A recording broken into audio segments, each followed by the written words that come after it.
Good morning, good afternoon, and good evening to our viewers and listeners all around the world, and welcome yet to another world-famous edition of CharIN Tuesdays. There are quite a few CharIN Tuesdays still planned for this year, and we are in the middle of our post-EU election triplet. So following the elections for a new European Parliament this year, this is now for the new College of Commissioners, and the hearings are taking place this week under President Ursula von der Leyen to be confirmed, the appointment of which brings with it several questions. Are we looking at a change in political and policy direction for electric mobility? And if so, to what degree? In light of the ongoing initiatives, will we see continued support of the implementation of the e-mobility ecosystem throughout the EU? How much will technological neutrality play a role? Will there be a strengthened approach to mitigating disparities amongst EU member states when it comes to e-mobility uptake? Are we going to see a stronger push for e-mobility beyond road transport? And finally, but of course it's not a non-exhaustive list, is e-mobility a key instrument for increasing European competitiveness globally? So to this end, the first two sessions focus on the, so to say, state of the union from a geographic and sectoral approach, the latter one, which one we're looking today, and the crowning third, exploring what we can expect from the EU institutions and member states. So in this second of sessions, as mentioned, we look at what sectors beyond road transport are doing, and to move ahead with the transition to electrification. Indeed, road transport takes a lot of visibility when it comes to e-mobility rollout, but a lot is also happening in shipping, rail, aviation, agriculture, and so on. So to this time, let's spotlight on these other sectors with the question of what policy, funding, and industry support, if any, is needed. So before we move on, just 2 points. You'll see that you'll be able to see the recording after the session. So if you missed something, you can watch it again, or indeed get in touch with every person on the panel who I'm very sure will be happy to answer any follow-up questions. And of course, in regard to questions, you'll be able to put them into the chat box and we'll see to address them during the session. So please feel free, or please feel as included as possible. So, introduction of our superstar panelists with a direct question, but let me also add that I'll make a more unusual position as moderator and speaker, because each of us brings to the table a deeper understanding of specific sectors, namely agriculture, maritime, and aviation. So let us start with you, Jérôme. A big welcome and thank you for rejoining our CharIN Tuesday. You're Secretary General of Ceettar, the European Confederation of Agricultural, Rural and Forestry Contractors. You're also Secretary General of the European Metal Union and the European Mobile Seed Association. Let me start with the question. How would you characterize the state of affairs in e-mobility rollout when it comes to agriculture? And maybe you'd like to also take the opportunity to describe what Ceettar does. So, floor is yours. Yes, good afternoon, everybody, and thank you, Glenn.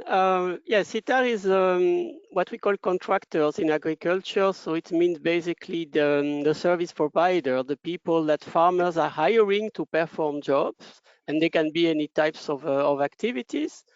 What I'm going to say, I precise under my own name. It's a bit a synthesis of my work we've done so far at Ceettar. It's a very high subject on the agenda, as you can imagine.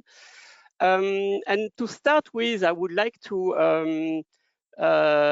recall a bit of figures, because basically we do have an issue with greenhouse gas emission in the agriculture sector. It's greenhouse gas, it's not only CO2, it's, for example, also methane is very important. The assessment is that agriculture is responsible for 10% of the greenhouse gas emissions, but if you look only at what the vehicles are consuming, so meaning the use of the machinery, it's less than 1%. The rest is simply the agriculture activity as such. So it means the soil work, etc.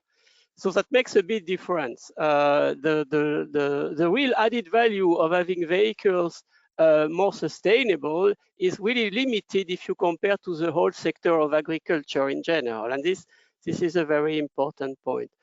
Maybe to start with, I will go more into detail. I would like to say that for us, size matters in the sense that if you talk about electrification of agriculture vehicles, we are still on small to average size vehicles. There are some possibilities for higher vehicles, but the technology is still not secure. There are some issue about that.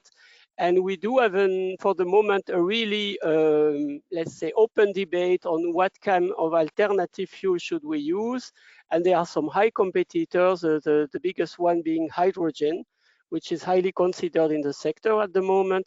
So it's all about the size. I think I stop here for the moment and I let you continue, Glenn. Thank you. Oh, thank you, Jérôme. Very much appreciated. Let me continue with you, Maria. You're CEO of Plug, a Norwegian company focused on development and operation of shore power and maritime charging. And just to say more, as they say, ensuring 100% renewable energy for all types of boats and vessels. So how would you characterize the state of affairs in e-mobility rollout when it comes to the maritime sector in Europe? Well, thank you, Glenn, and thank you for the invitation. And good morning, good afternoon to everyone. Yeah, so as you mentioned, in Plug, we both design, build, own, and operate infrastructure that enables vessels of all sizes to connect to either shore power or charging infrastructure while alongside. And we've been doing that since 2018. We're based in Bergen, Norway. And when it comes to e-mobility, Norway is the kind of the forerunner when it comes to that. So we're definitely building on some of the experience and the knowledge from what our country has been doing on the e-mobility side for electric vehicles. In general, when it comes to the state of affairs of e-mobility rollout in the maritime industry, I think the maritime industry is definitely gaining momentum when it comes to the energy transition. It's driven by both technological advancement, environmental regulations, and economics incentives, even though they are probably local at the moment. We're seeing, especially within electric ferries and passenger vessels, bulk is coming, and yeah, there are really a momentum at the moment, and it's a very exciting part of the business to be in. So yeah, absolutely positive, prosperous future, I would say. Thank you, Maria. That's a nice, it's a nice contrast. I'll continue with you, Christophe. Also to you, welcome. You're head of public affairs for Aqua superPower, which was founded to reduce the impact of boating on our oceans and waterways by supporting the growing shift towards clean marine mobility. Sorry, I cheated in all your cases, and I copied what you were writing on the website. You're also Secretary General at AFBE, which is the Association Française du Bateau Électrique, or the French Association for Electric Boats. Do you agree with what Maria is saying, and what's your view on the state of Europe? Yes, but yes, thank you for your invitation, and the conference is very interesting to speak to the audience. Yes, I would like to say that in France it is not exactly the same case. We know that people have been talking about electric boats for years in maritime, lake, and river sectors. However, awareness of the climate issue is still a recent phenomenon, and the impact of this type of navigation on global warming has yet to be fully appreciated. The development of the road transport sector is technically a major advantage for these sectors, which are benefiting from progress in improving the propulsion chain, particularly batteries. The arrival for denser batteries can be recharged more quickly at the same or even lower costs. It's very, very important. Is a tremendous opportunity for these sectors. However, there is still a long way to go, and firstly because, as I said, people's consciences are not convinced of the importance of embarking on the energy transition, but also because these shipping sectors are not made up of large industries like the car industry and even the road sector. We are dealing here with a large number of players, many shipyards, often with very varied needs, and boats produced in very small series. This is even truer for professional boats than for pleasure craft. And finally, as in the automotive sector, the shipping sector is faced with the need of standardized recharging and understand technological developments, particularly in the field of direct current recharging. Historically, ports have been much better equipped with electrical connection points, which is holding back the adoption of standards developed by the automotive industry that can be applied to the shipping sector. Okay, Christophe, thank you very much. I see, Maria, you're nodding. And may I just say that one of our speakers, Adria, he's having troubles connecting because also as he leads or is the founder of the IEMA, the International Electric Marine Association, I wanted to ask him, and maybe I'll wait a little bit before that, how Europe fares on an international scale. But I wanted to, first of all, now that you've given me the opportunity, Christophe and Maria, to reflect on 3 exact points: technological, economical, and societal. And I think you, the 2 of you raised that. And I see a little bit of a, let's say, a difference. Is it a difference of enthusiasm, or is it a difference of, as you were saying, Christophe, really the right push from industry? Maria, I'll let you answer that one.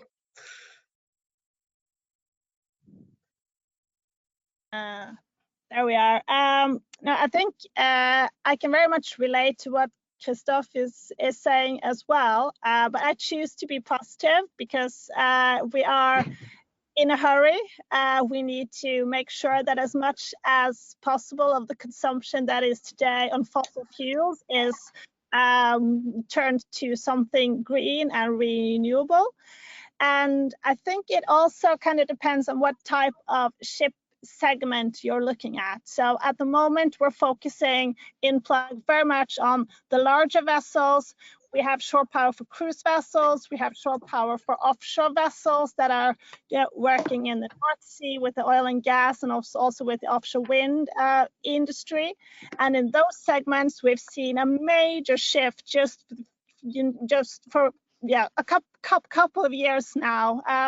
To illustrate that, last year we had a connection percentage in the Port of Bergen for cruise vessels of around 40%. This year it has increased to 70% for the larger cruise vessels. So it's a major change from one year to the other.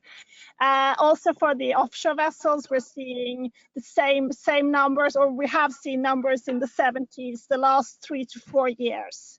But obviously, if you're talking about fully electric vessels and you're talking about standardizations, yes, there's definitely challenges going forward, but they are challenges and not problems. So I think we are able to solve them, or we're able to face them. But as I think we will also touch upon in the discussions going forward, collaboration and innovation continuing forward is what we need to be able to overcome those challenges that we're seeing today. Excellent, Maria. Thank you for that, the positive note. And on a good, we can get Adrian now into the game. Hey, Adrian, and welcome. I heard you had some technical issues. Can you hear me? Yeah. Yes, we can hear you, Adrian. I manage, I don't have my 5-year-old to help me with the computer. So that's what happens with technology nowadays. But apologies for it, and allow me to listen a little bit more my colleagues so I can catch up, if you don't mind. But I can give you a quick rundown because we just started. As is typical of a lobbyist like me, I like to do long introductions and listen to my voice. So I already have a question for you, if you like. All right, but let me do a quick intro of you first. So you're president and founder of the International Electric Marine Association, which I know Maria and Christophe are very familiar with. And you are based in New York, so it's 8 a.m. in the morning for you. I'm in Europe right now. You're in Europe? Ah, okay. Yeah. All right, so that's good to hear. So IEMA is the first industry-backed association advocating national and international policies to enable the global marine sector's transition to zero emission by 2050. So as a global alliance, you have a very good idea what the various states of development are around the world. How would you characterize the development globally, and how does Europe fare in comparison with other regions? Let's start with the easy one, which is Europe. And I think that many of us here will be somehow proud to know that Europe is leading the way in many tiers, on the regulatory tier, on the political will, on the innovation and technology clusters that you can find all over.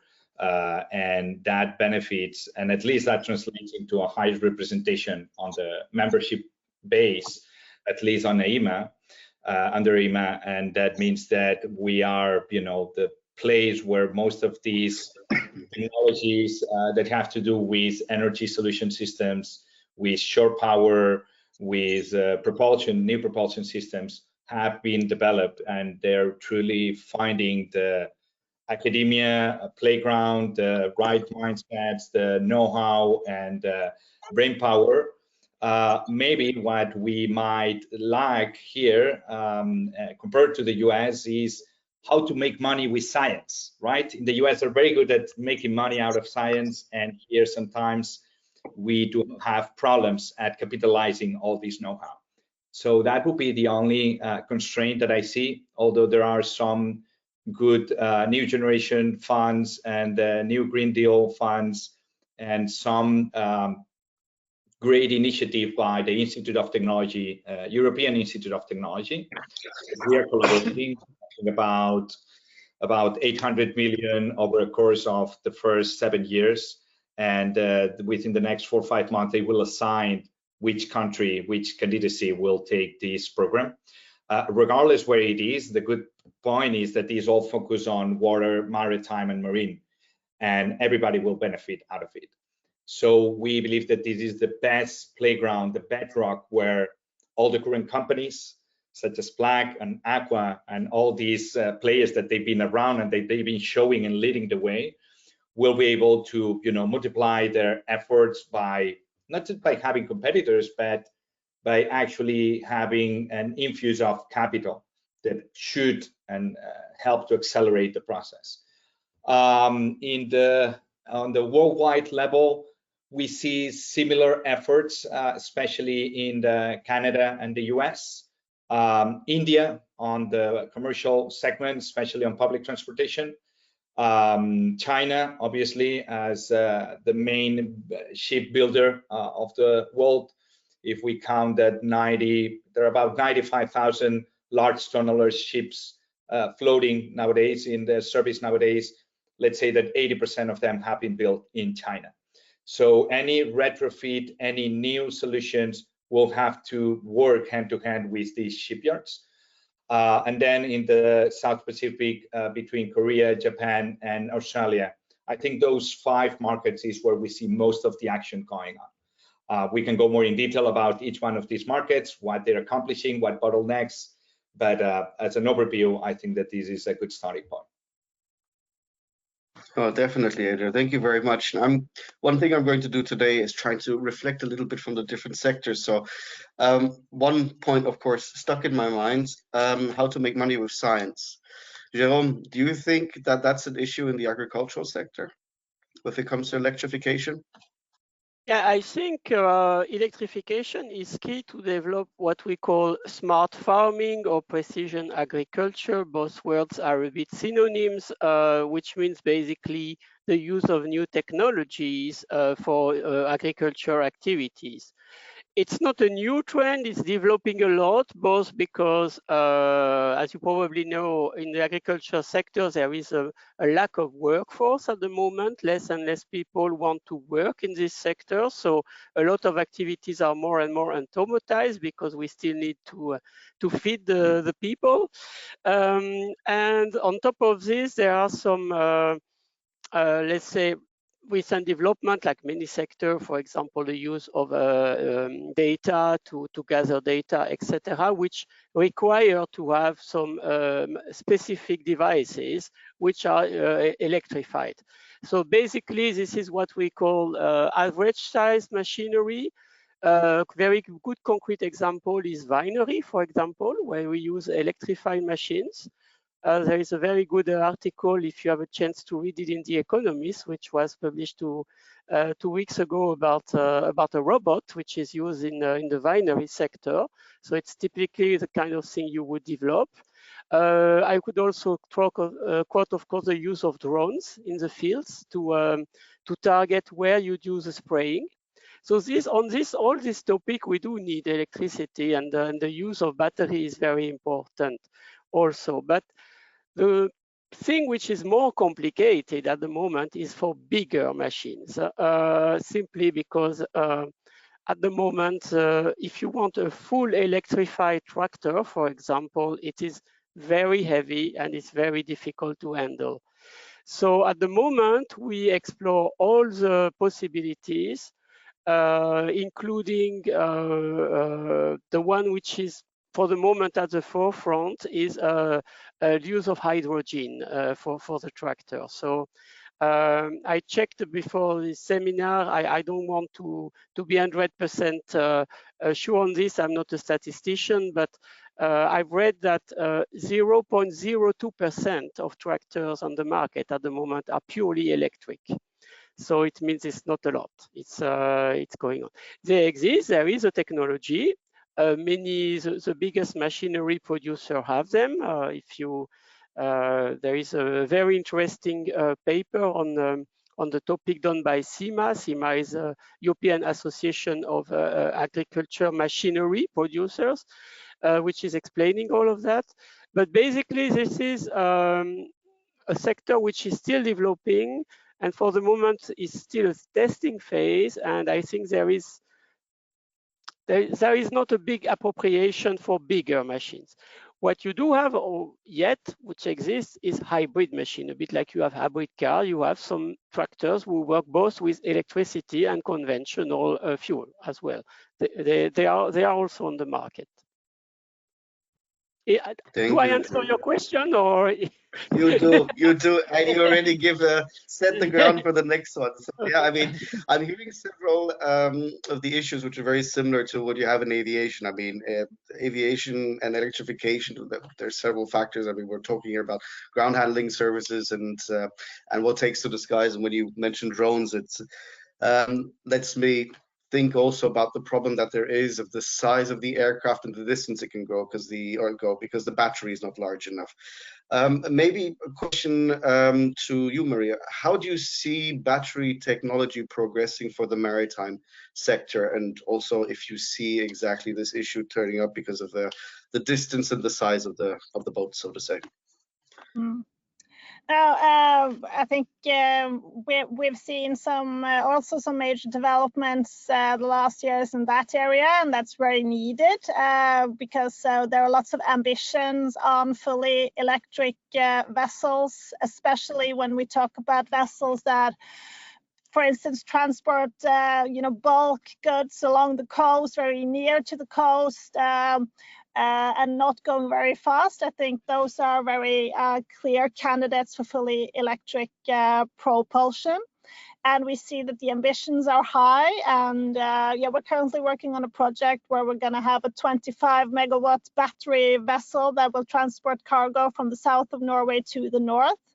And obviously, that needing charging infrastructure accordingly, which also is a challenge at the moment. But I think it's with regards to batteries, hopefully, I mean, everything is going in the right direction. I would like it to go even faster, both with regards to the size of the battery, the capacity, and also not to mention the price, because the cost is also an issue in the discussions that we're having here. So it's moving in the right direction, but I would like to see even more speed with all those top topics. Thank you. And yes, absolutely. Standardization, of course, me working for CharIN is one of the key things I'm going to mention several times throughout the day. But you'd mentioned cost with regards to the battery, and I'd like to kind of tie this in with what Adria said before with regards to retrofitting, and I believe also the wording of cost. Do you think, I mean, especially when we look at certain geographies where for an uptake, just things have to be easy and quick and cheap. Do you think it will be possible in Europe to go quickly in that direction, as you're saying, Maria, Christophe, Adria, you're very welcome to take the floor. Whoever wants to mention it first. Yes, as Maria said, the first challenge for the electrifying shipping industry is economic. Yes, the cost, the contrary of the expectations, the cost of oil has not risen, and the cost of electricity remains high, notably due to the modernization of production and distribution infrastructures. Added to this, the need to invest in recharging infrastructure, which adds to the cost of energy. And the tax exemption of petroleum products enjoyed by the professional users add to this financial imbalance. And this is, for me, the major challenge of the boat industry to electrify. Mm-hmm. Thank you, Christophe. Adria, go for it.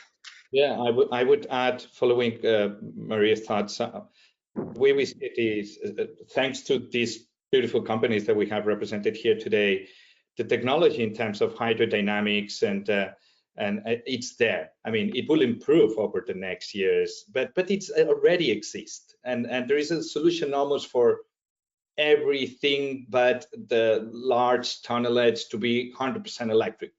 It will be eventually, have no doubts about it.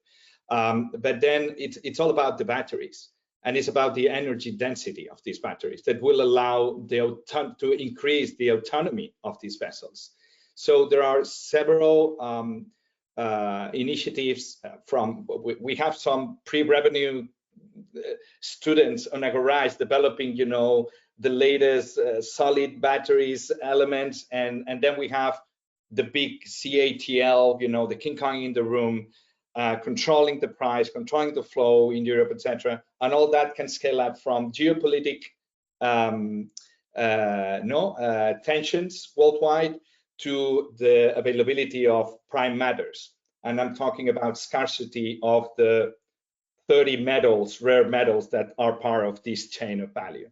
And I think that then when I just say there are two elements: energy density, we have to see, we will see, and we have to see, and we have to invest from the science, from the academia over the next 10 years to increase and double up the energy density. And in the other hand, we need to resolve from political treaties internally and globally, how are we going to overcome the scarcity of cobalt, of lithium, because the life cycle assessment of our components is not just about the vessel. It's about the ingredients. It's about the metals that are placed into these batteries. And if we do use lithium that is contaminating, then I think that we're solving one problem, but we are creating another one. So we need to as well regulate, and we need to push to have good source that it doesn't cause wars or or child labor or contaminate. And I think that the end consumer will benefit from having well certified batteries that use components that are properly sourced.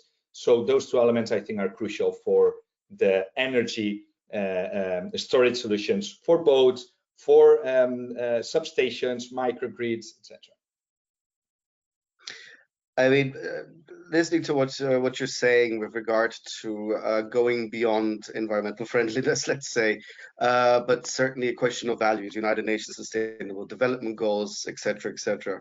And within your DNA, you're all saying that you want to source, or at least looking as well, to source from CO2 neutral sources. So in that case, my question is more, do you think as a European Union or as a European continent, we need to have more ambitious targets set by the political system, so to say? Well, that's a complex one because, and I'll use an analogy. In general, let's take a region. Let's take New York region, or let's take France or Spain, and you can see a clear division on the rich regions. The amount of sustainable energy production is 1 to 5 to the lowest and poorer regions. What that means, that the richer regions, they won and they lead the message of decarbonization, but they're the ones that wants to sacrifice the least, because you don't want, you know, the wind farms in front of your coast. You don't want the solar farms next to your house. You don't want the treatment of all these circular economy and recycling and waste management, etc. You want to bring this to not just other regions, to other countries. So what happens is that in these other countries, the regulation is almost non-existent. And then we end up consuming goods for our own good that provides us clean air while we are contaminating at origin. So again, I don't want to get too, you know, off the curve, but this is how complex it is.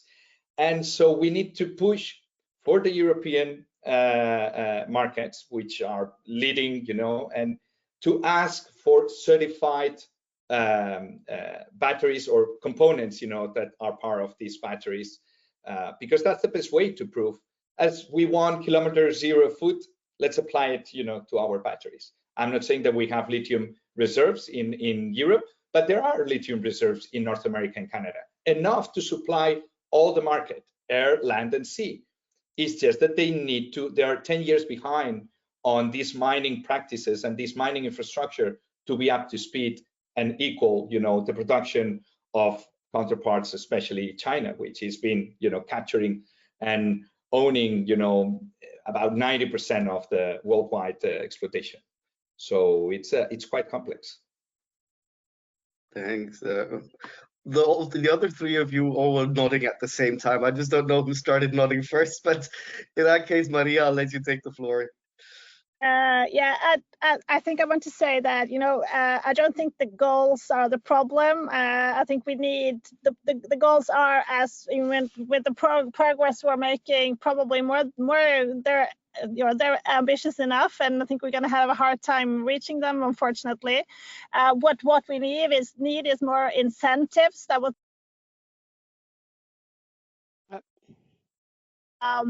more expensive to be the polluter, basically. That's what's needed, because money talks, unfortunately, you know. So even though we are seeing that there is you know, the vessel owners are ready to pay a premium for the green alternative, still money talks. So we as a group need to work to make the green option as cheap as possible, but still it doesn't help when no one else is working to make also the fossil alternative more expensive. So it's really important that we're working, I think, with more concrete things. Obviously goals are important, but I don't think that's where the challenge lies at the moment. So money talks. Christophe, reflecting that, do you think a good driver then for the rollout would be different taxation schemes, an increase in subsidies? I mean, we saw in Germany, to go to the automotive side, when there were specific subsidies provided, there was a higher incentive for consumers to take it on, so to say, to move towards electrification. As soon as those were killed, if I may say, or put it that way, then we saw the decrease. So there's an obvious reality linked to that. So do you think those are effective and good tools outside of the automotive sector, or could be effective and good tools? Yes, at the AFBE, we are thinking about all that. The government must implement a proactive policy based on regulations and taxation that will encourage the development of electric boats. We have already talked about the avenues proposed by the AFBE, but the political must be there to implement the policies. And unfortunately, we have fortunately, we have the parliamentary relays to help us. The first point of the note we wrote concerns once again the taxation, which must now be favorable to electric. The end of the exemption of taxes on fossil products is eagerly awaited. We know that it makes some problems, but it is a way to go. Another point concerns the targets set by public authorities for fleet conversion. In France, in particular, there are no constraints on public transport fleets to encourage conversion.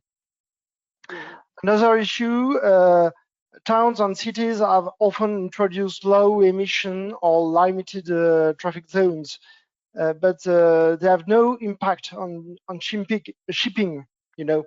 And a European directive encouraging the creation of such zones in the ports of major cities or in natural areas would help to encourage the conversion of boats. And the last thing we can talk about is staff training. Shipyards are not used to working with age voltage. Okay, interesting. I would like to get back to you on that one, but let me ask you first, Jérôme, because I want to stay within the sphere of cost for the moment. The story of agriculture is it's a tough world, of course. The margins can be very low and can be very dependent on seasons, of course. How much do you think that relation between the risk in agriculture and the transition to other, let's say, instruments, electrified instruments, has a link? Where is that? Yeah, well, first of all, there is an issue that Adria mentioned a bit at the beginning of his latest intervention concerning indeed, first of all, of course, there is the issue of the heaviness of a battery, but also the efficiency, how far can you go with your battery, and of course, the time you need to refill it, which is very important in agriculture, because when you need to work, for example, in summer, sometimes you didn't even have a night. You have maximum 4 or 5 hours that you can rest. The rest of the time you have to work to make sure that things are efficient. So that's really challenging on that point. Now, going back to what you say, maybe more on the taxation issues, if you look historically, there have been many trial and error things about machinery working with different type of fuels, manure, whatever. I'm not, I can really give you crazy examples about that. But basically, there was a moment where there was decided that agriculture machinery should work with diesel fuel, and they would get, the users would get a tax rebate on that. So it depends on the country, but basically some they get on the final tax bill, or some get them directly at the pump. But it was a way to support the farmers, because whether it's a tax rebate or a subsidy, it's a bit the same economically speaking. It's at the end of the day we get at the same line. So why don't we do that now for electrification? For the moment, I don't see that taken into consideration, but definitely it's not only about putting money on the table, it's also changing the taxation. I'm talking under my own name on this. Huh? I'm not saying that all people share my opinion, but that would be interesting, yeah. that is one of the things we put into account for the AFBE. We would like the governments, national governments, to have the tax exemption on fossil, but not on fossil, on electric, on electricity, and we can do that. There is a large part of the cost of the electricity that is considered for the taxes and the cost of the grid, and we can perhaps have an exemption on that. Absolutely, yeah.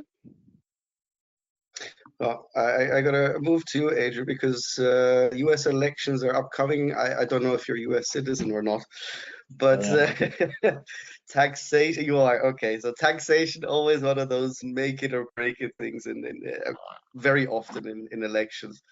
Do you think, or maybe just to ask, how do you reflect what was said until now when it comes to taxation? Is it a good and potent instrument, or should it maybe not be seen as a standalone instrument? I thought that you were going to ask me who is going to win the election, and I'm like, I have no clue. But that's it. I'll do that at the end. Yeah. By nature, Americans, we are reluctant of taxation. That's by definition. It's not, they're not very popular taxations. It's more subsidies. Subsidies are is a phenomenal vehicle that works. It's a very, I'm not going to say it's easy, but the journey to create and design a bill endorsed by Congress people to be presented in the Congress and being approved on a federal level, it's used all the time. And we actually working with the bill that I'm happy to share afterwards, the links, and will be obviously if there is depending who is at the office tonight, it will have more chances to pass. But we're talking about $10 billion over the next 10 years, $1 billion per year. And it's only focused on electric boating, batteries, maritime batteries, and shore power. So there are elements, but once again, tax-wise, it doesn't have much runway. Not in maritime, not in agriculture, not in any other, I would say, sector. We need to incentivize. Americans love incentivization, incentivize programs, incentivize on a federal level, on a local, state level, and this tends to have better results overall. And okay. I think that so we're looking. Yeah. Sorry. No. I think that the subsidies should concern the development of the charging infrastructures. The ports are already faced with the explosion in demand on onshore connections, which requires colossal investments.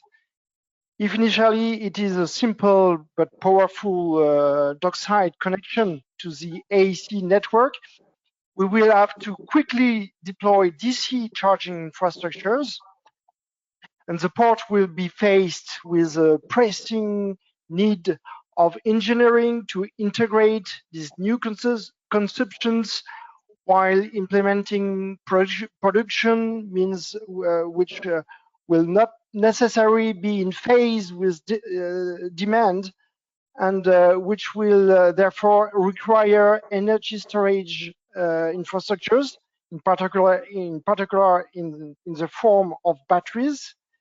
And it is a whole microgrid to be implemented on the port with bidirectional charging solutions. So it needs large investments. So bidirectional charge, absolutely. Okay, now a whole boatload, if I may use the pun, of questions come from that. Because if I look from the airport perception, and we have AFBE, and by 2029, 2030, airports, not only on the 10T network, not only need to be able to supply energy directly to the plane, so to overcome the APU dynamic, but then energy needs to be, so to say, created on site, CO2 neutral energy. Is that the same for the maritime sector? Yes, I think so. Yes, yes. There is a lot of production that are attended in the ports with the solar energy or the waves energy, and the ports are front of the wind farms offshore. So yes, there is a lot of electric productions around the port, and we can do with that and to have a very smart microgrid on the port. Okay, so Maria, as you always talk about, or you talked at the beginning, not about problems but challenges, so opportunities in there. I mean, we're looking at a whole new ecosystem, so to say. Apart from the paradigm shift, again, here on the aviation side, it's about having a whole grid, and as Christophe was mentioning, having a local grids, bi-directional charging, being able to essentially maybe use the ships as storage, but also as a money maker. If you have your own fleet, to sell the electricity back into the grid. How realistic, including your positive notes, how realistic do you see these challenges to be overcome? Is technology ready for this? So I think my approach, or our approach in Plug, is always trying to keep things simple. Deploy the technologies that are working today, and not wait until you have like the final answer on how everything should look in the future. But obviously, keeping in mind all of these things that we have been discussing now, that yes, the port is definitely a natural energy hub going forward, but that doesn't mean you have to design that energy hub today. But if you are, and I think we have to be also very precise on that, that if you are fortunate that you have a lot of power down on the quayside, and that's not necessarily the fact for all ports, because that might be the first challenge that they're facing. They need to get the grid capacity down where they need it. But if you have capacity on your quayside, then it's about utilizing that capacity in the smartest way possible.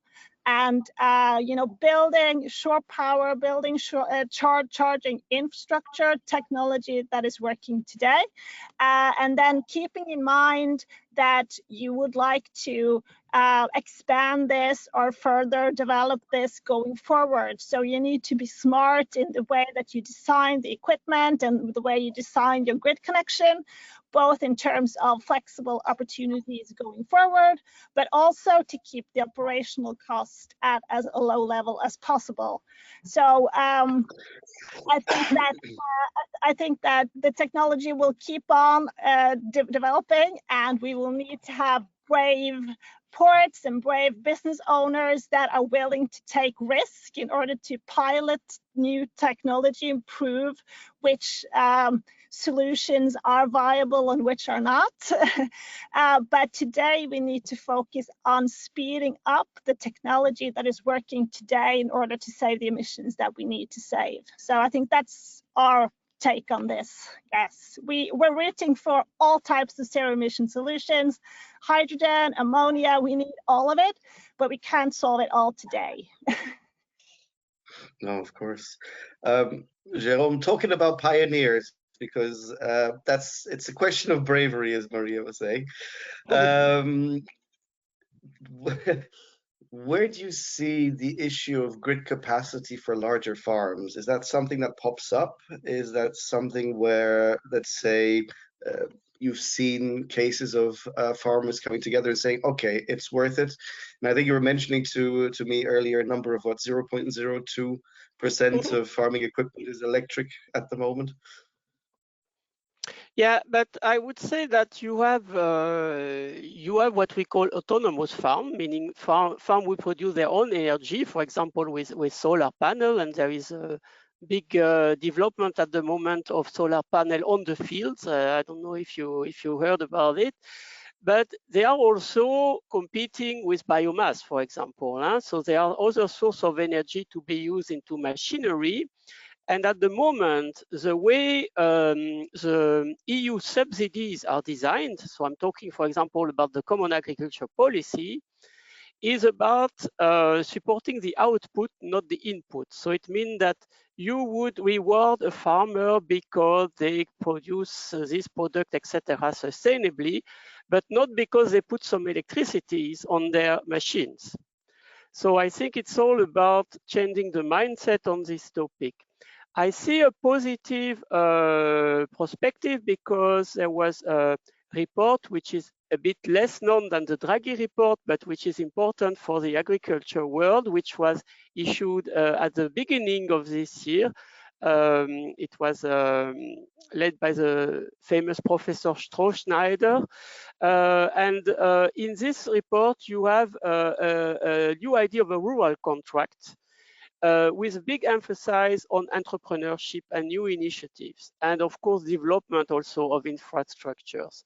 And I think on this topic, I have the feeling if the new commission continues and takes into consideration this report, which I hope so, that there will be some rewards. And maybe the last thing I could say on this, of course, is that at the moment, there are big geographical difference in terms of even possibility to refill, etc. Definitely, you have some countries which are highly at the forefront, the Nordic country, the Netherlands, for example, and you have more countries lagging behind. So there is not an equal playing field all over the EU at the moment on this topic.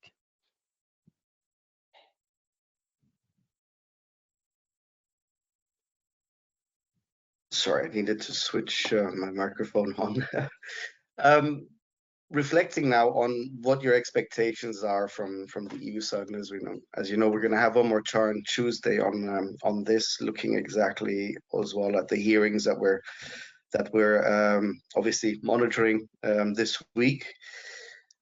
What do you think is necessary beyond implementing what is going on at the moment? So just to give you an example, for DG Move has 2 sustainable transport forums. One is for the automotive sector. I also know there's one for the maritime sector. They are now looking at the question of standardization, communication protocols, setting up the infrastructure overall, and so on and so forth. Do you think enough is being done in these platforms? I let anybody answer the question. Jérôme. Well, on this specific forum, I not say I didn't take part to them. So, but maybe what I can add on this point is that there is, how to say that, for the moment, we really want to work on all the possibilities. And when you talk about standardization, basically standardization is more playing in favor of using hydrogen solutions because the standards already exist. It means that today, what you call HVO, which is a hydrogen source of energy, can be used in mostly any tractors who comply with the existing standards. So it means that for the farmer, for the tractor user, they don't need to change their machinery to use this alternative thing. So I'm not a specialist of standards in electricity, but I'm afraid that the standardization issue at the moment is more in favor of hydrogen. So I don't know if it's good news for your sector. Maybe we have to work more on standardization, possibly, it's still possible, but there are some, it's one of the reasons why hydrogen is favored at the moment as an alternative source and energy for tractors. It's standardization. That's very interesting to hear, because I'm within the sustainable transport forum on the road transport side, and some people are also saying, well, maybe a little bit too prescriptive, where we're also looking at the use cases and looking at the data necessities for smart charging and bidirectional charging. And Maria, I saw your face expression question when Jérôme was talking about hydrogen. I'd love to hear your thoughts on that. Well, I was just thinking that at least when it comes to shore power and charging infrastructure, it will always be more cost efficient when the vessels are alongside than any other type of alternative fuel, as long as you need renewable energy to produce it. So I think from that perspective, we're in a good position. But as I said, we're obviously rooting for all types of alternative fuels as well, because the world needs it in order to enable zero emission shipping. So it's really, really important. But when the vessels are alongside, you know, connecting to the grid directly will always be more cost efficient. That's like, you know, the rules of physics, I guess. But but that's one point. But that also kind of leads me to the next point, which again is cost, because when we're talking about standards, also within electrification, shore power and charging, there is a massive need to agree on an international level on standards going forward. We do have some that are functioning, and I mentioned shore power for cruise vessels. You may have lots of opinions on the size of the plugs and things, but at least they're the same all over the world, which is a good thing. But we need more standards, both for shore power and also charging going forward.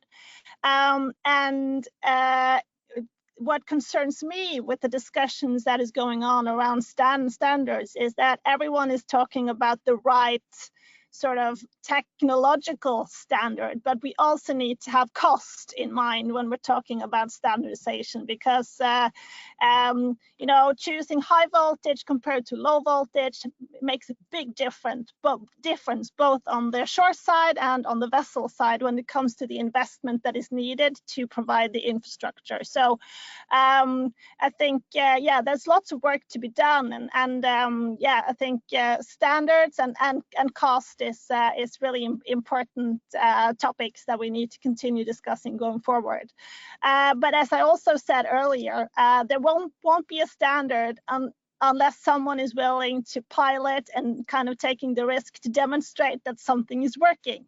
So we also need those front runners that are able to do exactly that. And I think that in the Nordic countries and also other countries, we have, you know, players that are able to do exactly that, and by that contributing to a really important way forward for the maritime industry.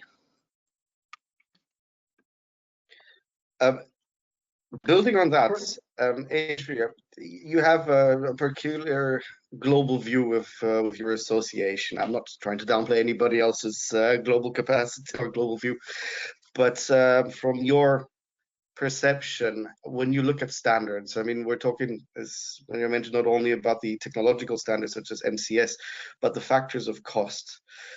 How do you see the global differences on that? And from the European perspective, what do we need to learn from that global perspective?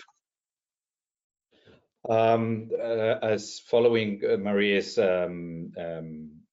view or statement on cost, yeah, I think that the best way, and this does not just apply to the maritime, this applies to agriculture, to aviation, to railroad, is associations like IEMA to work hand to hand, because we represent the private sector that can be the interface with the public sector to review, apply those standardizations to have in consideration cost.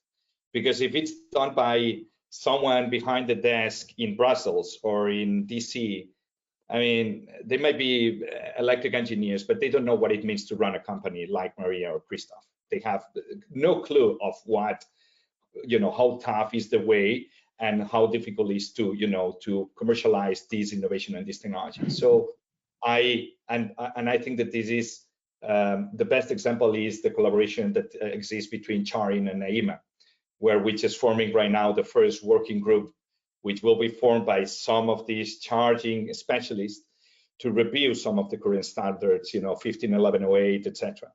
And this is the best way that at least we can have cost elements in consideration when we decide which components should be part of it.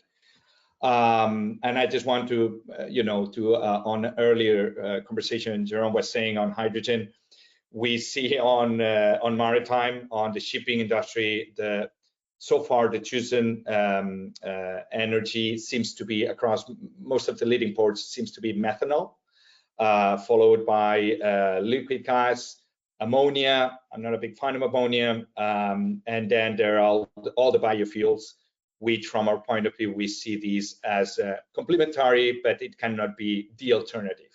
And it's a complement that it's a temporary complement. That's the way we see it.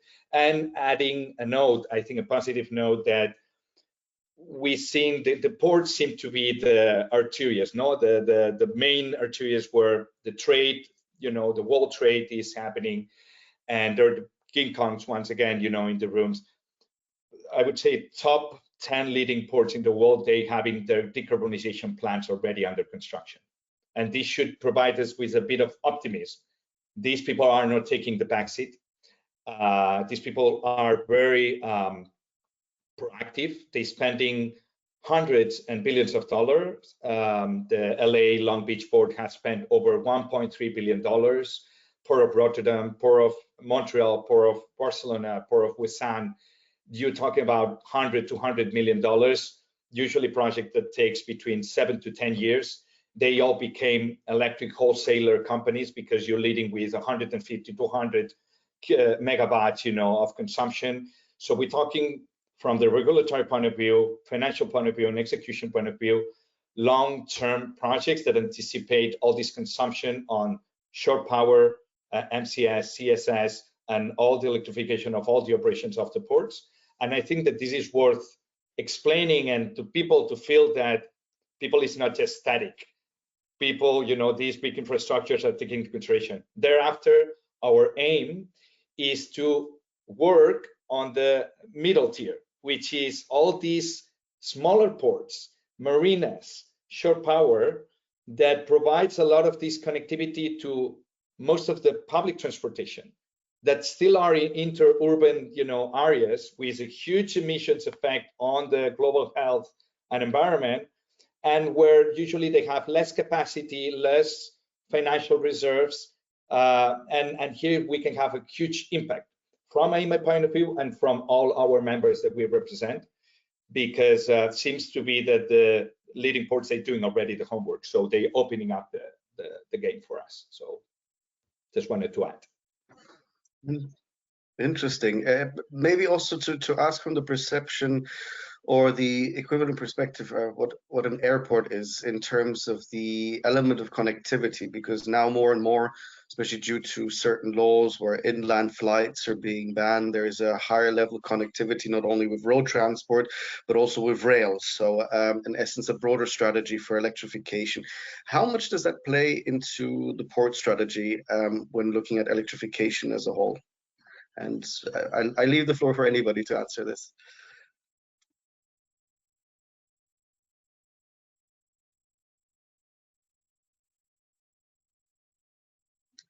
If you, I can at least from our experience, I think most ports are looking to as Adria is saying, they have a decarbonization strategy. They have a net zero goal sometime quite near in the future, actually, many of them.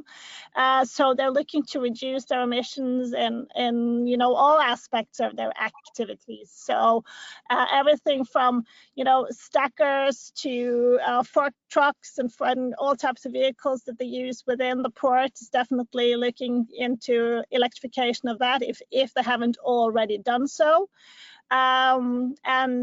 Electric tugboats is becoming more and more the normal way of doing things.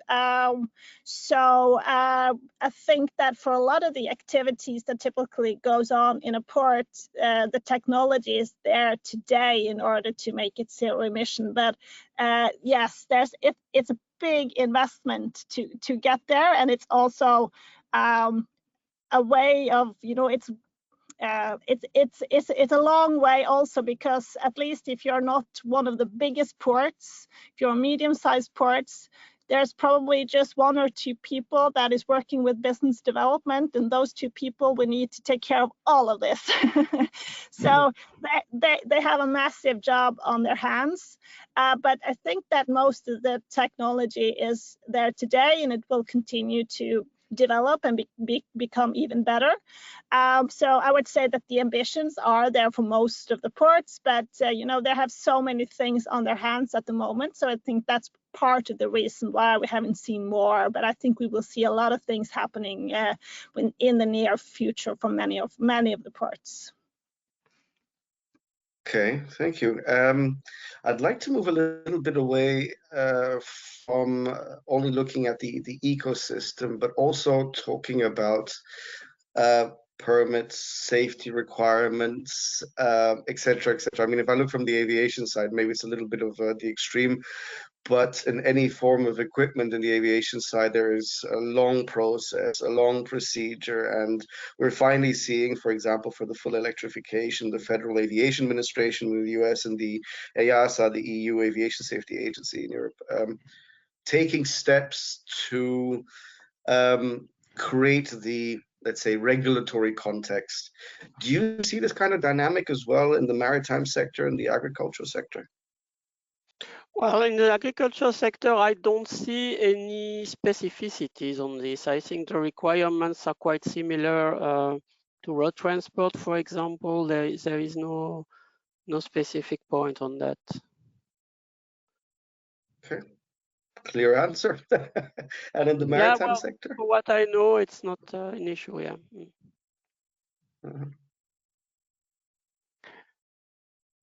Yes, in maritime, I think it's the same thing.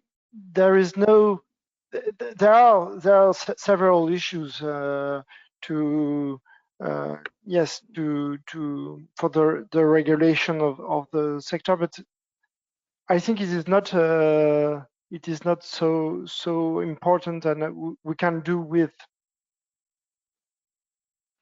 The only thing that we see across as we work with the Coast Guards from Australia or in Europe or in US, Canada, their main concern right now is fires and emergency protocols. They need to adapt a new, system. Right. It's a completely new approach from preventing and tackling, when, because it's not, it happens is when it happens, what happens. It's not the same second-degree burn from combustion, from oil burn than from meltdown, contact.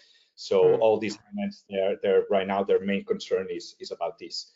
And that's their level entry, and the rest is yet to explore and discover. Yes. Yeah, no, I just want to add, I think at least from our perspective, we are really focused on making sure that, using our services, so to speak, in the port is perceived as a safe thing to do, because we're still in the adoption phase where the vessel owners and the ones that are operating our infrastructure sort of need to feel that using this type of technology is safe and sound, and that we're professional providers of this type of service. And especially when we're talking about high voltage shore connections, that's a lot of potential in that. So it's definitely important to and I think we have a joint responsibility, all the people that are working in this business, to kind of making sure that it's perceived to be safe and that it's working, because that's, I think, at least one of the things that we need in order to make the uptake increase even more going forward. And on that note, there's also a cost element, because when you have the high voltage connections, you will need to have trained personnel on the quay side to assist with the connections. While as if you have a low voltage or a DC charger, the vessels will be able to operate them themselves, right? So there are also that type of cost things that will kind of have implications for the cost of the infrastructure and for the operational cost of having installations as well. So yeah, it all comes back to that element, but still it's important because we are in fact in a competition at the moment between the fossil alternative and the green alternative, and we need to make sure that it's both perceived as safe and also a good option. So that's an important aspect. It was great to hear. I mean, fire safety has become a very big issue, but you also just mentioned, and we're coming near to the end, so this last question, and then obviously the last comment from each of you to open the floor, the last takeaway. Staff, trained staff, is that becoming an issue that you are seeing as well in the industry? Because I'm hearing a lot in the automotive industry that there is not enough training. I mean, obviously we're in a paradigm shift. It's new technology, looking at charges, uptime, downtime, etc. It itself being a dynamic. Is that, you're all nodding, so is that just a general yes? In agriculture, it's definitely, I would say, tragic. It's even worse in forestry because Ceettar also represent forestry. So and definitely the main issue is indeed we need skilled workforce. Also, of course, on this issue of safety, not only for electricity, I think it's also an issue for all type of alternative use of machinery. For precision agriculture, of course, you need people who, when you use a drone, you need people who can handle that. If you see a tractor nowadays, they have small computers, and it's like a Tesla inside. So basically, you need some people who need the skills enough on that, and that's definitely a big challenge for the entire sector. And of course, the use of electrified devices is included in that. Yes, definitely. Okay, thank you. So the final moment where, unfortunately, I should have made it an hour and a half. The final question to set the scene, so to say. Now with the US elections on the one hand, so maybe more to start with you, Adria, but also from the European side with the new Commission, the new Parliament, and generally we can say anywhere where you see a level of electrification where you say, okay, this is going a good way or could be done better. What's the one message? What would you like to have seen done better? I mean, I believe, unfortunately, that it will have a huge impact. Whatever happens tonight to all of us is a fact, and you know, it will create either a country that will continue facing challenges, but as a one country, or it will create a country of two speeds and two cultures. And it will put many of these programs in the drawer, in the fridge for who knows how long. And being, you know, one of the, if not the biggest market, it will have a negative impact to many of the companies that we represent, and thereafter their development plans and the finance and capital allocated that is looking to, you know, greenfield markets and investment strategies. So that's how I think, that's how tragic it is. So I expect that to have good news tonight. And so the bill that we've been working for the last year can move forward. So the current projects that we have in the US can move forward, because all this is part of a global movement. And these major markets that we mentioned before have to take the lead. They have the resources, there is political will, there is capital, there is brain power, although I agree with Jérôme that as well is a critical element. We're working with the academia sector to fill up the gap between the private and academia, because there is so many programs that are outdated, and the need for robotics and AI and electric engineers, it's crucial over the next decade to continue, you know, and filling up that growth. Yeah, that's I'm an optimistic, so I think that we will continue seeing good progress overall. Thank you, Adrian. Christophe, your message to the new Commission, the new Parliament. as head of EU affairs. We know that the decarbonization, the goal of decarbonization to 2050 is very shared, and you know that the alternative are two things: biofuels, whose limited production will not meet the needs, or e-fuels, whose production is 4 to 5 times less efficient than the battery chain. So as far as possible, we should therefore try to consider hybridations to limit energy costs, and we have to electrify all the uses we can.